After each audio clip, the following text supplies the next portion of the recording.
जागत जोत धन श्री गुरु ग्रंथ साहिब जी दी पावन पवित्र गोद विच बैठ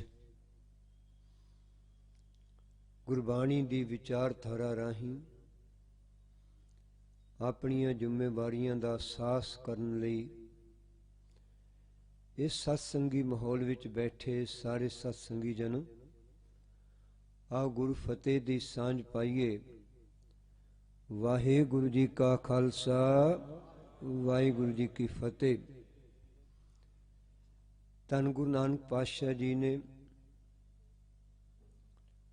अपने उस वक्त दे सारे हालातां नूं बहुत बरीक बीनी दे नाल देखिया।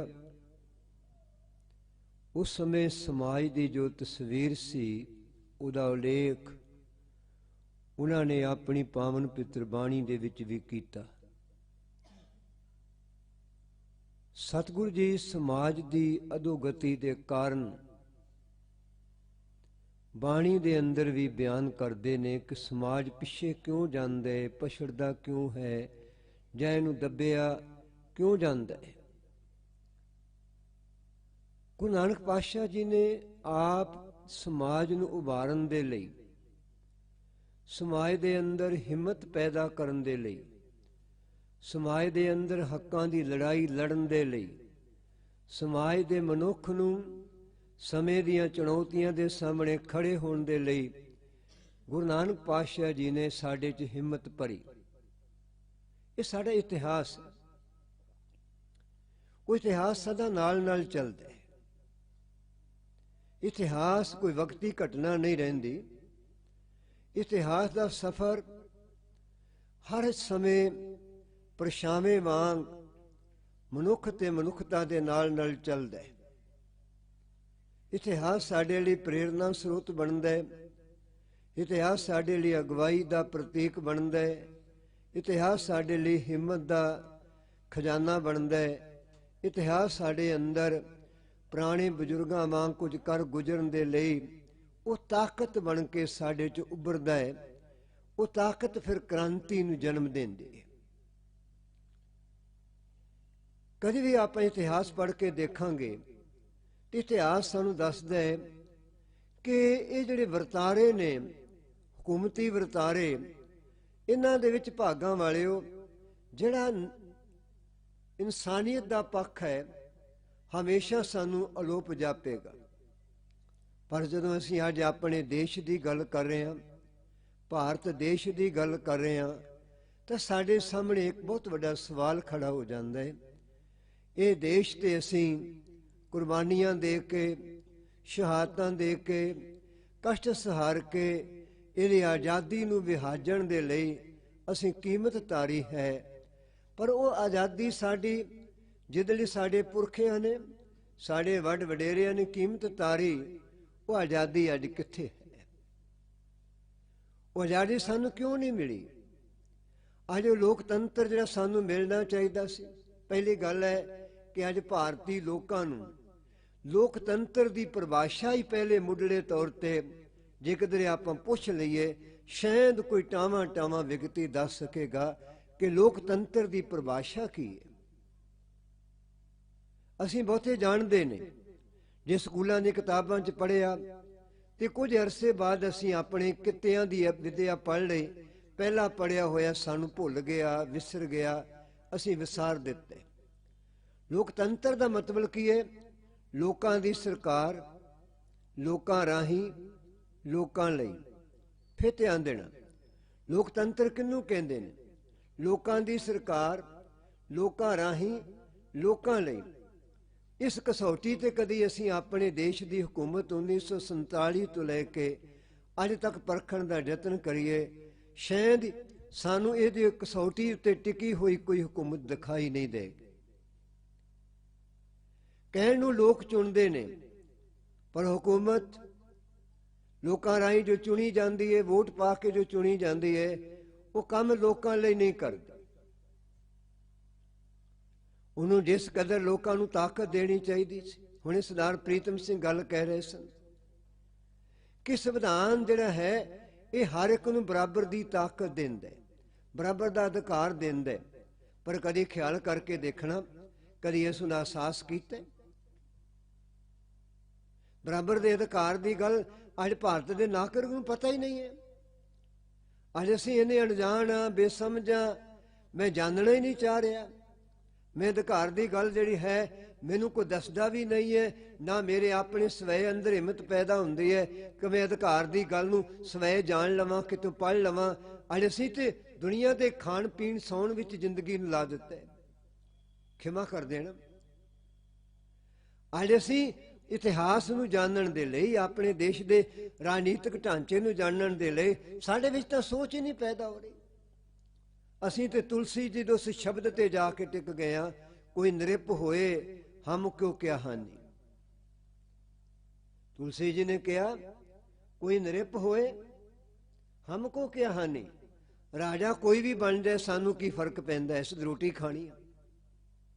ये हकीकत बन के साडे सामने खलोती है। असीं जिहड़े पिंडां च बाहर निकल आए हैं, विद्या पढ़ के शहर नूं आ गए हैं, खिमा करना कदी अपने अपने मनां च सवाल करके देखना, असीं अपने आप नूं ना पिंडां विच रहण वाले हां तां अपने आप नूं उच्चा समझना शुरू कर दिता है। भावें मैं नौकरी पेशा बन के बाहर आ गए, भावें मैं कोई कारोबारी बन के बाहर आ गए, मेरे मन च ख्याल आउंदा है नहीं जिहड़ी गल बच्ची किरणजीत कौर जी करके गए ने वो बहुत वड्डा सच है। अज साडे पिंडां च 4 अखर पढ़िया लिखिया बंदा रहना पसंद नहीं करता। कि करदा भागम वालिओ, आप बैठे थोड़ा hunगारा दे के, क्यों जी पढ़िया लिखिया वर्ग पिंडां च रहना पसंद करदा कि नहीं करदा? नहीं करदा। उन्होंने की कवांगे, वो उन्होंने की कही असीं? उन्होंने अकिरत कहानी नहीं आखना चाहिए। जिस मिट्टी चों पैदा होया, जिस धरती तो उसका जन्म होया, उस धरती का पानी पीता, उस आबो हवा विच जीविया, कदी असीं अपना पिछोकड़ फोल के देखीए तो सानू पिछोकड़ च की मिलता है? मुहब्बत का वगदा होया दरिया, आपसी सांझ दे लगे हुए अंबार। पर अज की जिंदगी विच खुदगर्जी का एडा वड्डा पैरा हो गया कि अज जिहड़ा वो मुहब्बत जिन्हों आपां कहने आ, जिथे अपनाता आपां कहने आ, अपनापन आपां कहने हाँ, अज सारे का सारा साढ़े वास्ते बीते दियां कहानियां बन के रह गए। साढ़े खेतों में रब वसदा जिहड़ी गल कदी कीती जांदी सी, वो अज सानू खेतों च रब वेखण लई भी असीं पिंड नहीं जांदे। कुदरत शहरों में नहीं देखी जा सकती, कुदरत देखने लिए तो पिंडों नूं ही जाना पेगा, क्यों भागम का देखी जा सकती है। जिहड़ी कुदरत का दृश्य है वो देखने लिए पिंडों नूं परतना पेगा। शहरों में बह के पत्थरों दी इमारतां देखियां जा सकदियां, पत्थरों दी सड़कां देखियां जा सकदियां ने, पत्थर हो चुके बंदियां दे हिरदे देखे जा सकते हैं, जिन्हां विच गुआंढी वास्ते भी कोई पीड़ा नहीं, कोई दर्द नहीं, कोई चीज नहीं है। उन्हें पता मेरे गुआंढ की हो रहे। असीं वीर जी बैठे ने सरदार गुरचेतन सिंह जी, अज इन्होंने पिंड गए बिल्कुल तुहाडे नेड़े, गुरुद्वारा साहब के बिल्कुल सामने पासे एक कोठी, बड़ी वड्डी कोठी बनी हुई है, सामने वड्डा सारा वेड़ा है, ते साडे साथी काका रवि प्रकाश जी होर बाकी दे साडे साथी वो कोठी का आकार वेख रहे ने ते नाल वेड़ा भी देख रहे ने। उस वेड़े दे अंदर एक भी दरख्त दिखाई नहीं दिता, एक भी रुख दिखाई नहीं दिता। इन्हों ने जी किया असीं दरवाजे थानी हो के वेखीए, चीतां थानी अंदर जाके कोई झाती मार लीए, तो बाहर जाके की देखिया दरवाजे ते वड्डा सारा ताला लगे हुए। वो कोठी किहदी होएगी? किहदी कोठी होएगी जी? जिन्हों इस धरती ने पैदा किया, जिन्हें इस धरती का पानी पीता, इथों की अबो हवा खाधी, इस धरती के संस्कार मापिया ने दिते, पर उन्होंने ये धरती पसंद नहीं आई। खिमा करना की कहांगे आपां नूं? मेरे वीर बोल के थोड़ा जे की कही उन पंजाब दा प्रेमी कहा जा सकता? ਅੱਜ ਸਾਨੂੰ ਵੱਡੀ ਮੋਦੀ ਦੀ ਲੜਾਈ ਤੇ ਦਿਖਾਈ ਦੇ ਰਹੀ ਆਪਾਂ ਨੂੰ, ਜਿਹੜੀ ਉਹਨੇ ਸਾਡੇ ਸਾਹਮਣੇ ਇੱਕ ਬਹੁਤ ਵੱਡਾ ਮੁੱਦਾ ਖੜਾ ਕੀਤਾ ਹੈ। ਪਰ ਮੋਦੀ ਨਾਲ ਲੜਨ ਤੋਂ ਪਹਿਲਾਂ ਆਪਣੇ ਅੰਦਰ ਕੇਵਲ ਅਸੀਂ ਵਕਤੀ ਲੜਾਈ ਲੜਨੀ ਹੈ ਜਾਂ ਸਦੀਵੀ ਲੜਾਈ ਲੜਨੀ ਹੈ? ਕਿ ਕੇਵਲ ਅਸੀਂ 3 ਕਾਨੂੰਨ ਹੀ ਵਾਪਸ ਕਰਾਉਣੇ ਨੇ ਕਿ ਆਪਣੀ ਰੂਹ ਦਾ ਸਕੂਨ ਵੀ ਵਾਪਸ ਲੈਣਾ? ਕਿਉਂ ਭਾਗਾਂ ਵਾਲਿਓ, ਕਿ ਅਸੀਂ ਕੇਵਲ 3 ਕਾਨੂੰਨ ਵਾਪਸ ਕਰਾਉਣੇ ਨੇ ਕਿ ਜਰੂਰ ਦਾ ਸਕੂਨ ਵੀ ਚਾਹੀਦਾ ਸਾਨੂੰ? ਸਾਧ ਸੰਗਤ ਜੀ ਬੋਲ ਕੇ ਕਿਰਪਾ ਦੱਸੋ ਜੀ ਕੀ ਚਾਹੀਦਾ? ਰੂਹ ਦਾ ਸਕੂਨ ਚਾਹੀਦਾ। ਅਸੀਂ ਰੂਹ ਦਾ ਸਕੂਨ ਤੇ ਉਦੋਂ ਵੀ ਆਪਣਾ ਕਾਇਮ ਰੱਖਿਆ ਜਦੋਂ ਮੀਰ ਮੰਨੂ ਸਾਨੂੰ ਵੜਦਾ ਸੀ, ਟੁੱਕਦਾ ਸੀ। ਉਹਨਾਂ ਧੀਆਂ ਦੇ, ਉਹਨਾਂ ਮਾਵਾਂ ਦਾ ਸਕੂਨ ਨਹੀਂ ਸੀ ਖੋ ਸਕਿਆ ਜਿਨ੍ਹਾਂ ਦਾ ਬੱਚਾ ਗੋਦ 'ਚੋਂ ਚੁੱਕਦਾ ਸੀ ਤੇ ਟੋਟੇ ਟੋਟੇ ਕਰਕੇ ਹਾਰ ਬਣਾ ਕੇ ਗਲ ਵਿੱਚ ਪਾ ਦਿੰਦਾ ਸੀ। ਉਹਨਾਂ ਮਾਵਾਂ ਦਾ, ਉਹਨਾਂ ਗੁਰੂ ਦੀ ਜਾਈਆਂ ਦਾ ਰੂਹ ਦਾ ਸਕੂਨ ਜਿਹੜਾ ਸੀ ਉਹ ਨਹੀਂ ਸੀ ਖੋ ਸਕਿਆ। ਅੱਜ ਸਾਨੂੰ ਰੂਹ ਦੇ ਸਕੂਨ ਦੀ ਪਰਿਭਾਸ਼ਾ ਹੀ ਨਹੀਂ ਪਤਾ, ਅੱਜ ਸਾਨੂੰ ਉਸ ਦਾ ਰਸ ਹੀ ਨਹੀਂ ਪਤਾ। ਅੱਜ ਅਸੀਂ ਕੇਵਲ ਤੇ ਕੇਵਲ ਬਾਹਰੀ ਸਤ੍ਹਾ ਤੇ ਖਲੋਤੇ ਪਦਾਰਥਵਾਦ ਦੇ ਝੋਕਿਆਂ ਵਿੱਚ ਜ਼ਿੰਦਗੀ ਜਿਉਣ ਵਾਲੇ, ਅੱਜ ਅਸੀਂ ਪਦਾਰਥਵਾਦ ਦਾ ਰਸ ਮਾਨਣ ਦੇ ਲਈ ਜ਼ਿੰਦਗੀ ਦੀ ਵਕਤੀ ਦੌੜ ਨੂੰ ਦੌੜਨਾ ਚਾਹ ਰਹੇ ਹਾਂ। ਪਹਿਲਾਂ ਜ਼ਿੰਦਗੀ ਜਿਉਣ ਦਾ ਚੱਜ ਸਿੱਖਣਾ ਪਏਗਾ, ਉਹ ਬਾਣੀ ਚੋਂ ਹੀ ਮਿਲਣਾ ਹੈ। ਭਾਵੇਂ ਮੈਂ ਮਜ਼ਦੂਰ ਦੇ ਤੌਰ ਤੇ ਜ਼ਿੰਦਗੀ ਬਤੀਤ ਕਰਾਂ, ਭਾਵੇਂ ਮੈਂ ਕਿਸਾਨ ਦੇ ਤੌਰ ਤੇ ਜ਼ਿੰਦਗੀ ਬਤੀਤ ਕਰਾਂ, ਭਾਵੇਂ ਮੈਂ ਮੁਲਾਜ਼ਮ ਦੇ ਤੌਰ ਤੇ ਜ਼ਿੰਦਗੀ ਬਤੀਤ ਕਰਾਂ, ਭਾਵੇਂ ਭਾਗਾ ਵਾਲੇ ਮੈਂ ਕਿਸੇ ਹੋਰ ਕਾਰੋਬਾਰੀ ਦੇ ਤੌਰ ਤੇ ਜ਼ਿੰਦਗੀ ਬਤੀਤ ਕਰਾਂ, ਮੈਂ ਕਿਸੇ ਵੀ ਕਿਰਤ ਵਿੱਚ ਹੋਵਾਂ, ਪਰ ਮੈਨੂੰ ਵਿਚਕਾਰ ਗੁਰੂ ਨਾਨਕ ਸੱਚੇ ਪਾਤਸ਼ਾਹ ਦੀ ਤੁਕ ਨੂੰ ਯਾਦ ਕਰਨਾ ਪਏਗਾ, ਸੋਠ ਰਾਗ ਦਾ ਉਹ ਬਚਨ। ਜੇ ਸਕੂਨ ਲੈਣਾ ਨਾ ਤੇ ਸੋਠ ਰਾਗ ਦਾ ਬਚਨ ਯਾਦ ਕਰਨਾ ਪਏਗਾ। ਜਿਸ ਉਹਦੀ ਰਹਾਉ ਦੀ ਤੁਕ ਕੀ ਹੈ? ਬਾਬਾ ਬਾਬਾ ਮਾਇਆ ਸਾਥ ਨ ਹੋਏ, ਇਨ ਮਾਇਆ ਜਗ ਮੁਹਿਆ, ਵਿਰਲਾ ਬੂਝੇ ਕੋਏ। ਆਪਾਂ ਭਾਵੇਂ ਖੇਤੀਬਾੜੀ ਕਰੀਏ, ਆਪਾਂ ਭਾਵੇਂ ਨੌਕਰੀ ਕਰੀਏ, ਆਪਾਂ ਭਾਵੇਂ ਮਜ਼ਦੂਰੀ ਕਰੀਏ, ਆਪਾਂ ਭਾਵੇਂ ਦੁਕਾਨਦਾਰੀ ਕਰੀਏ, ਪਰ ਆਪਣੀ ਸੁਰਤ ਦੇ ਅੰਦਰ ਇਹ ਜਿਹੜੀ ਗੁਰੂ ਨਾਨਕ ਸੱਚੇ ਪਾਤਸ਼ਾਹ ਦੀ ਪਾਵਨ ਗੁਰਪੰਕਤੀ ਹੈ ਨਾ, ਇਹਨੂੰ ਪਰੋ ਕੇ ਰੱਖਣਾ ਪਏਗਾ। ਬਾਬਾ ਮਾਇਆ ਸਾਥ ਨ ਹੋਏ, ਇਨ ਮਾਇਆ ਜਗ ਮੁਹਿਆ, ਬਿਰਲਾ ਬੂਝੇ ਕੋਏ। ਪਰ ਅੱਜ ਜਿਹੜੀ ਅਸੀਂ ਜ਼ਿੰਦਗੀ ਜਿਉਨੇ ਆ ਉਹਦੇ ਵਿੱਚ ਇਹ ਤੁਕ ਨਹੀਂ ਹੈਗੀ, ਤਾਂਹੀਓ ਤਾਂ ਰੂਹ ਦਾ ਸਕੂਨ ਨਹੀਂ ਹੈਗਾ। ਅਸੀਂ ਉਹ ਜ਼ਿੰਦਗੀ ਨਹੀਂ ਜਿਉਣੀ ਚਾਹੁੰਦੇ। ਇਸ ਪਾਵਨ ਸ਼ਬਦ ਦੇ ਅੰਦਰ ਸਾਰੀਆਂ ਕਿਰਤਾਂ ਦਾ ਵੇਰਵਾ ਮਿਲਦਾ ਹੈ। ਜਿੰਨੀਆਂ ਬੰਦੇ ਨੇ ਜ਼ਿੰਦਗੀ ਜਿਉਣ ਲਈ ਕਿਰਤਾਂ ਕਰਨੀਆਂ ਨੇ, ਉਹਨਾਂ ਸਾਰੀਆਂ ਕਿਰਤਾਂ ਦਾ ਵੇਰਵਾ ਮਿਲਦਾ ਹੈ। ਸੌਦਾਗਰੀ ਕਿਵੇਂ ਦੀ ਕਰਨੀ ਹੈ, ਚਾਕਰੀ ਕਿਵੇਂ ਦੀ ਕਰਨੀ ਹੈ, ਕਿਸਾਨੀ ਕਿਸ ਤਰ੍ਹਾਂ ਦੀ ਕਰਨੀ ਹੈ, ਇਹ ਸਾਰੇ ਦਾ ਸਾਰਾ ਵੇਰਵਾ ਇੱਕੋ ਸ਼ਬਦ 'ਚ ਹੀ ਮਿਲ ਜਾਂਦਾ। ਮਨ ਹਾਲੀ ਕਿਰਸਾਨੀ ਕਰਨੀ, ਸ਼ਰਮ ਪਾਣੀ ਤਨ ਖੇਤ, ਨਾਮ ਬੀਜ, ਸੰਤੋਖ ਸੁਹਾਗਾ, ਰੱਖ ਗਰੀਬੀ ਵੇਸ। ਇਹ ਗੁਰੂ ਨਾਨਕ ਸੱਚੇ ਪਾਤਸ਼ਾਹ ਕਿਸਾਨ ਦੀ ਅਗਵਾਈ ਕਰ ਰਹੇ ਨੇ। ਸੱਚੇ ਪਾਤਸ਼ਾਹ ਚਾਕਰ ਨੂੰ ਕੀ ਕਹਿੰਦੇ? ਲਾਏ ਚਿੱਤ ਕਰ ਚਾਕਰੀ, ਨੌਕਰੀ ਮਨ ਲਾ ਕੇ ਕਰੀ। ਪਰ ਅਸੀਂ ਕਹਿੰਦੇ ਸਰਕਾਰੀ ਨੌਕਰੀ ਮਿਲ ਜੇ ਉਹ ਤੇ ਕਰਨ ਦੀ ਲੋੜ ਹੀ ਨਹੀਂ ਪੈਂਦੀ। ਅੱਜ ਅਸੀਂ ਸਰਕਾਰੀ ਨੌਕਰੀ ਨਹੀਂ ਸਮਝਦੇ। ਇਹੀ ਕਾਰਨ ਕਿ ਸਰਕਾਰ ਦੇ ਸਾਰੇ ਅਦਾਰੇ ਫੇਲ, ਉਹ ਸਾਡੇ ਅਦਾਰੇ ਹਨ। ਸਰਕਾਰ ਦਾ ਕੋਈ ਅਦਾਰਾ ਨਹੀਂ ਜਾਏਗਾ। ਸਰਕਾਰ ਕਿਹਦੀ ਹੈ ਜੀ? ਸਰਕਾਰ ਕਿਹਦੀ ਹੈ? ਸਾਡੀ। ਸਰਕਾਰ ਕਿਹਦੀ ਹੈ? ਸਾਡੀ। ਤੇ ਜਦੋਂ ਕੋਈ ਸਰਕਾਰੀ ਨੌਕਰੀ ਤੇ ਬਹਿ ਕੇ ਕੰਮ ਚੋਰ ਬਣਦਾ ਹੈ, ਉਹ ਨੁਕਸਾਨ ਕਿਹਦਾ ਕਰ ਰਿਹਾ ਹੁੰਦਾ? ਆਪਣਾ। ਪਰ ਇਹ ਗੱਲ ਸਾਨੂੰ ਸਮਝ ਹੀ ਨਹੀਂ ਲੱਗਦੀ ਪਈ, ਨਾ ਕਿਸੇ ਸਰਕਾਰੀ ਮੁਲਾਜ਼ਮ ਨੂੰ ਇਹ ਗੱਲ ਸਮਝ ਨਹੀਂ ਲੱਗਦੀ ਪਈ। ਇਹੀ ਕਾਰਨ ਹੈ ਕਿ ਸਾਡਾ ਦੇਸ਼ ਜਿਹੜਾ ਹੈ ਉਹ ਥੱਲੇ ਜਾ ਰਿਹਾ ਹੈ। ਵਿਦੇਸ਼ਾਂ ਵਿੱਚ ਵੀ ਕਾਮੇ ਰੋਸ ਪ੍ਰਗਟ ਕਰਦੇ ਨੇ, ਤੇ ਜਿਹਨੂੰ ਰੋਸ ਪ੍ਰਗਟ ਕਰਦੇ ਨੇ ਆਪਣੇ ਮੋਢੇ ਤੇ ਕਾਲਾ ਬਿੱਲਾ ਬੰਨ ਲੈਂਦੇ ਨੇ, ਤੇ ਜਿੰਨਾ ਕੰਮ ਆਮ ਦਿਹਾੜੀ 'ਚ ਕਰਦੇ ਸਨ ਉਸ ਤੋਂ ਡਿਉੜਾ ਕੰਮ ਕਰਦੇ ਨੇ। ਵਿਦੇਸ਼ਾਂ ਦਾ ਤੇ ਸਾਡੇ ਦੇਸ਼ ਦਾ ਫਰਕ ਇੰਨਾ ਕੀ ਹੈ, ਅਸੀਂ ਹੜਤਾਲਾਂ ਕਰ ਕਰਕੇ ਸਾਰਾ ਕੁਝ ਤੈਸ਼ ਨੈਸ਼ ਕਰ ਦੇਣ ਨੂੰ ਆਪਣੀ ਕਮਾਈ ਮੰਨ ਕੇ ਚੱਲਦੇ ਹਾਂ, ਆਪਣਾ ਹੱਕ ਮੰਨ ਕੇ ਚੱਲਦੇ ਹਾਂ। ਉਹ ਬਾਹਰ ਬੈਠੇ ਲੋਕ ਨੇ, ਉਹ ਆਪਣੇ ਮੋਢੇ ਤੇ ਕਾਲਾ ਬਿੱਲਾ ਲਾ ਕੇ ਉਹ ਦੂਣੀ ਚੌਣੀ ਕਮਾਈ ਕਰਕੇ ਪ੍ਰੋਡਕਸ਼ਨ ਵੱਧ ਕਰਕੇ ਕਹਿੰਦੇ ਜਮ੍ਹਾਂ ਪਈ ਰਹੇ ਕਿ ਮਾਲਕ ਕੋ ਵਿਕਣੀ ਨਹੀਂ, ਨੁਕਸਾਨਾ ਪੈਦਾ ਹੋ। ਉਹਦਾ ਆਪਣਾ ਢੰਗ ਤਰੀਕਾ ਹੈ, ਆਪਣੀ ਮਿਹਨਤ ਵਿੱਚ ਕਦੀ ਖੋਟਾਪਨ ਨਹੀਂ ਲੈ ਕੇ ਆਉਂਦੇ। ਅੱਜ ਸਾਨੂੰ ਵੇਖਣਾ ਪਏਗਾ, ਅੱਜ ਸਕੂਨ ਦੀ ਲੜਾਈ ਜ਼ਿੰਦਗੀ ਜਿਉਣ ਦੇ ਲਈ ਤਿਆਰੀ ਕਰਨ ਦੀ ਜ਼ਰੂਰਤ ਹੈ। ਇਹ ਦੇਖ ਸਾਡੇ ਲਈ ਇੱਕ ਖੁਸ਼ਕਿਸਮਤੀ ਦਾ ਮੌਕਾ ਹੈ।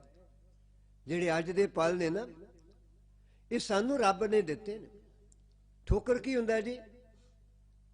ਠੋਕਰ ਕੀ ਹੁੰਦਾ ਹੈ? ਗੁਰੂ। ਸਿਆਣੇ ਕਹਿੰਦੇ ਨੇ ਠੋਕਰ ਹੈ ਨਾ, ਇਹ ਗੁਰੂ ਬਣਦਾ ਹੈ। ਰਾਹ ਵਿੱਚ ਪਿਆ ਰੋੜ, ਮੈਨੂੰ ਠੋਕਰ ਲੱਗੇ ਗਈ, ਮੈਂ ਬੇਧਿਆਨਾ ਤੁਰਿਆ ਜਾਂਦਾ, ਮੈਂ ਜਾ ਅੱਖਾਂ ਖੋਲ ਕੇ ਤੁਰਨਾ ਸ਼ੁਰੂ ਕਰ ਦਿਆਂਗਾ। ਵੈਸੇ ਸਾਡੇ ਦੇਸ਼ ਦਾ ਆਮ ਵਰਤਾਰਾ, ਵਿਅਕਤੀ ਦਾ ਆਮ ਵਰਤਾਰਾ ਕੀ ਹੈ? ਬਾਬਾ ਕਬੀਰ ਜੀ ਦਾ ਪਾਵਨ ਬਚਨ ਯਾਦ ਆ ਜਾਂਦੇ। ਕਬੀਰ ਜੀ ਕੀ ਕਹਿੰਦੇ ਨੇ? ਕਹੋ ਕਬੀਰ ਸੂਤਾ ਨਰ ਜਾਗੇ, ਕਹੋ ਕਬੀਰ ਸੂਤਾ ਨਰ ਜਾਗੇ। ਕਦੋਂ ਜਾਗਦਾ ਜੀ? ਜਮ ਕਾ ਡੰਡ ਮੂੰਡ ਮੈਂ ਲਾਗੇ। ਜਦੋਂ ਇਹਦੇ ਸਿਰ ਵਿੱਚ ਜਮ ਦਾ ਡੰਡਾ ਵੱਜਦਾ ਹੈ ਨਾ, ਫਿਰ ਸੁੱਤਾ ਨਰ ਜਾਗਦਾ ਹੈ। ਇਸ ਕਰਕੇ ਹੁਣ ਵੀ ਸਾਡੇ ਸਿਰ ਜਮ ਦਾ ਡੰਡਾ ਵੱਜਿਆ। ਮੋਦੀ ਜਮ ਹੈ, ਉਹਨੇ ਕਾਲੇ ਕਾਨੂੰਨਾਂ ਦਾ ਡੰਡਾ ਮਾਰੇ, ਤੇ ਡੰਡਾ ਮਾਰਨ ਕਰਕੇ ਅਸੀਂ ਜਾਗੇ ਹਾਂ। ਤੇ ਜਾਗ ਕੇ ਅੱਜ ਆਪਣੀ ਹੋਂਦ ਨੂੰ ਬਚਾਉਣ ਦੀ ਲੜਾਈ ਜਿਹੜੀ ਹੈ, ਇਹਨੂੰ ਲੜਨੀ ਸ਼ੁਰੂ ਕਰ ਦਿੱਤੀ ਹੈ। ਤੇ ਧੰਨਵਾਦ ਕਿਹਦਾ ਕਰਨਾ ਪਏਗਾ ਹੁਣ? ਮੋਦੀ ਦਾ। ਜੇ ਕਾਲੇ ਕਾਨੂੰਨ ਨਾ ਬਣਦੇ ਤੇ ਨੌਜਵਾਨਾਂ ਨੂੰ ਜਿਹੜੀ ਅੱਜ ਵਾਲੀ ਸ਼ਾਬਾਸ਼ ਮਿਲੀ ਹੈ, ਨਹੀਂ ਸੀ ਮਿਲਣੀ। ਅੱਜ ਅਸੀਂ ਨੌਜਵਾਨੀ ਨੂੰ ਨਫ਼ਰਤ ਦੀ ਨਿਗਾਹ ਨਾਲ ਨਹੀਂ ਦੇਖਦੇ। ਪਰ ਇਹ 5 ਜੂਨ ਤੋਂ ਪਹਿਲਾਂ ਜਾਂ ਦਿੱਲੀ ਵਾਲੇ ਜੱਦੋ ਜਹਿਦ ਤੋਂ ਪਹਿਲਾਂ ਅਸੀਂ ਆਪਣੇ ਬੱਚਿਆਂ ਦੇ ਪ੍ਰਤੀ, ਨੌਜਵਾਨੀ ਦੇ ਪ੍ਰਤੀ, ਉਹਨਾਂ ਦੇ ਆਪਣੇ ਮਾਪੇ, ਉਹਨਾਂ ਦੇ ਆਂਢੀ, ਉਹਨਾਂ ਦੇ ਗਵਾਂਢੀ, ਉਹਨਾਂ ਦੇ ਪ੍ਰਤੀ ਪਤਾ ਨਹੀਂ ਕਿੰਨਾ ਕੁਝ ਆਪਣੇ ਮਨ ਅੰਦਰ ਕੂੜ ਕਬਾਰ ਭੜ ਕੇ, ਨਕਾਰਾਤਮਕ ਸੋਚ ਲੈ ਕੇ ਅਸੀਂ ਉਸ ਜਵਾਨੀ ਉੱਤੇ ਟਿੱਪਣੀਆਂ ਕਰਦੇ ਥੱਕਦੇ ਨਹੀਂ ਸਨ। ਉੱਥੇ ਸਾਡੇ ਵਰਗੇ ਵੀ ਸ਼ਾਮਿਲ ਨੇ। ਪਰ ਉਹ ਜਵਾਨੀ ਅੱਜ ਕਿਹੜੇ ਪਾਸੇ ਖੜੀ ਹੈ? ਅੱਜ ਉਹ ਜਵਾਨੀ ਇਤਿਹਾਸ ਰਚਦੀ ਪਈ ਹੈ। ਅੱਜ ਉਹ ਜਵਾਨੀ ਉਹ ਨਵੇਂ ਵਰਕੇ ਸਿਰਜਦੀ ਪਈ ਹੈ। ਜਿਹੜੇ ਸਾਨੂੰ ਜਵਾਨੀ ਤੋਂ ਆਸ ਨਹੀਂ ਸੀ, ਉਹ ਜਿਹੜੀ ਨਹੀਂ ਸੀ ਆਸ, ਅੱਜ ਉਹ ਕੋਈ ਜਵਾਨੀ ਸਾਡੇ ਸਾਹਮਣੇ ਕਰਦੀ ਕਰਦੀ ਅੱਗੇ ਵੱਧਦੀ ਜਾ ਰਹੀ। ਇਹ ਗੱਲ ਦਾ ਚੇਤਾ ਰੱਖਣਾ। ਸਾਡਾ ਜਿਹੜਾ ਅੱਜ ਹੈ, ਆਉਣ ਵਾਲੇ ਕੱਲ ਦੇ ਨਰੋਏ ਭਵਿੱਖ ਦੀ ਸਿਰਜਣਾ ਦਾ ਅੱਜ ਹੈ। ਸਾਡਾ ਅੱਜ ਅਵੇਸਲੇਪਨ ਦਾ ਅੱਜ ਨਹੀਂ ਹੈ। ਆਪ ਜੀ ਘਰਾਂ ਵਿੱਚ ਬੈਠੇ ਜੇ, ਪਰ ਤੁਹਾਡੀ ਮਾਨਸਿਕਤਾ ਜਿਹੜੀ ਹੈ ਉਹ ਘਰਾਂ ਵਿੱਚ ਨਹੀਂ ਹੈ।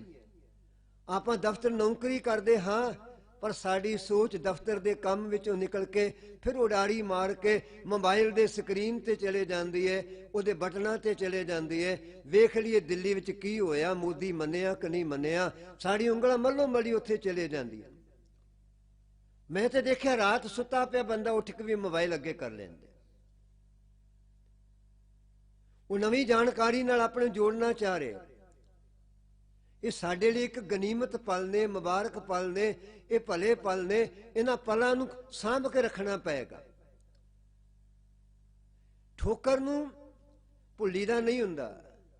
ਠੋਕਰਾਂ ਯਾਦ ਰੱਖ ਕੇ ਜ਼ਿੰਦਗੀ ਜਿਉਣੀ ਚਾਹੀਦੀ ਹੈ। ਪਰ ਆਪਾਂ ਜਿਹੜੀ ਪਹਿਲਾਂ ਗੱਲ ਕਰ ਰਹੇ ਸੀ ਨਾ, ਕਿ ਸਾਨੂੰ ਵਿਦਿਆ ਆ ਗਏ, ਵਿਦਿਆ ਪੜ੍ਹ ਕੇ ਅਸੀਂ 4 ਅੱਖਰ ਸਿੱਖ ਗਏ, ਉਹਨਾਂ ਅੱਖਰਾਂ ਨੇ ਸਾਨੂੰ ਨੌਕਰੀ ਦਿਵਾ ਦਿੱਤੇ, ਉਹਨਾਂ ਨੌਕਰੀਆਂ ਲੈ ਕੇ ਅਸੀਂ ਪਿੰਡਾਂ ਨੂੰ ਜਾਣਾ ਬੰਦ ਕਰ ਦਿੱਤਾ। ਇਹ ਸਾਡੀ ਗਫਲਤ ਹੈ, ਇਹ ਸਾਡੀ ਭੁੱਲ ਹੈ, ਇਹ ਸਾਡੀ ਕੁਤਾਹੀ ਹੈ, ਇਹ ਸਾਡੀ ਅਵੱਗਿਆ ਹੈ, ਇਹ ਸਾਡਾ ਕਿਰਤਕਾਣਾ ਹੈ, ਪਣ ਹੈ। ਇਹ ਗੱਲ ਦਾ ਚੇਤਾ ਰੱਖਣਾ, ਕਦੀ ਸਾਨੂੰ ਆਪਣੀ ਔਕਾਤ ਨਹੀਂ ਭੁੱਲਣੀ ਚਾਹੀਦੀ। ਜਿਸ ਮਿੱਟੀ ਚੋਂ ਪੈਦਾ ਹੋਏ ਆ ਨਾ, ਉਸ ਮਿੱਟੀ ਦੇ ਨਾਲ ਜਾ ਕੇ ਜਿਉਣ ਦੀ ਪਿਰਤ ਆਪਣੇ ਵਿੱਚ ਪਾਉਣ ਦੇ ਲਈ ਹਿੰਮਤ ਚਾਹੀਦੀ। ਅੱਜ ਤੁਰਨਾ ਪਏਗਾ ਪਿੰਡਾਂ ਨੂੰ।